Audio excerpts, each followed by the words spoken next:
On August 14, 1957, right here in Dresden, Ontario, an excavation collapsed. 6 men were buried alive. It was Ontario's worst workplace tragedy, but today, this story is unknown.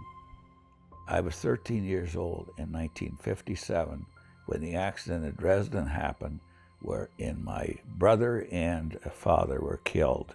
The accident occurred on a Wednesday evening around 7 o'clock. They were doing overtime. They wanted to finish the job then. At that time, I don't think there was much safety. You did what you had to do, but whether it was safe or not, no. I don't understand why those men went down in that hole. And they were almost finished.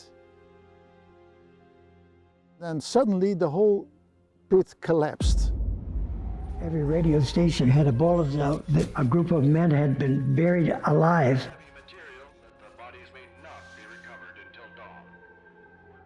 There was cars all over and trucks and hundreds of people. There was lots of us that was pulling dirt with their hands. When I got down, they were cutting the tubes off of the bodies. And our family was notified that evening by a knock on the door, and somebody told us there had been an accident. Between the Ontario Water Resources Commission, the City Council, and the Public Utilities Commission.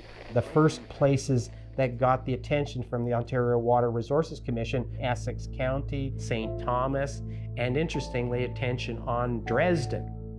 A lot of the residents were still on well water, and now you have all this new industry coming into town. They decided that they were going to build down close to the river. I don't know why they did that. I was rather surprised at this stage to discover that the contractor apparently had no intention of providing any support to the excavation.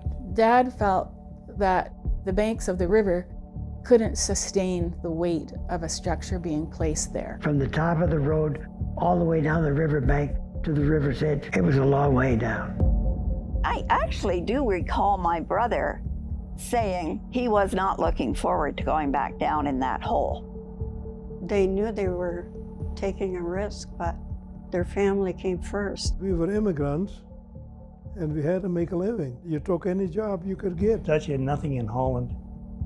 The Germans made sure of that. The country was destitute, there was no economy left, and right after the war, this push started to come to Canada because they had to go somewhere. My father and brother worked at Dresden. They thought it was a good job. Normally it was 10 hours a day, 5 days a week, but here they could work longer than that. Below 10 and 20 feet, the clay, while still varved, is becoming progressively softer. They had a couple of warnings, apparently. One day we came in and they had a small cave-in, and there was maybe a truckload of dirt. The earth was just like pancakes with the sand in between. Earth like that will be movable. If you push a deck of cards from the side, it's going to slip immediately. It's not a question of if, it's a question of when will it fall. Especially with deep excavations, compounded further with near vertical side walls. What we know now is that that's a disaster in the making. A film like this is a big undertaking, and there are lots of ways that you can help if this is something that matters to you. But right now, the most important thing is to spread the word. Please like this video, please share this video, please subscribe to our channels. Help us tell this story. Let's make sure that this tragedy is never again forgotten.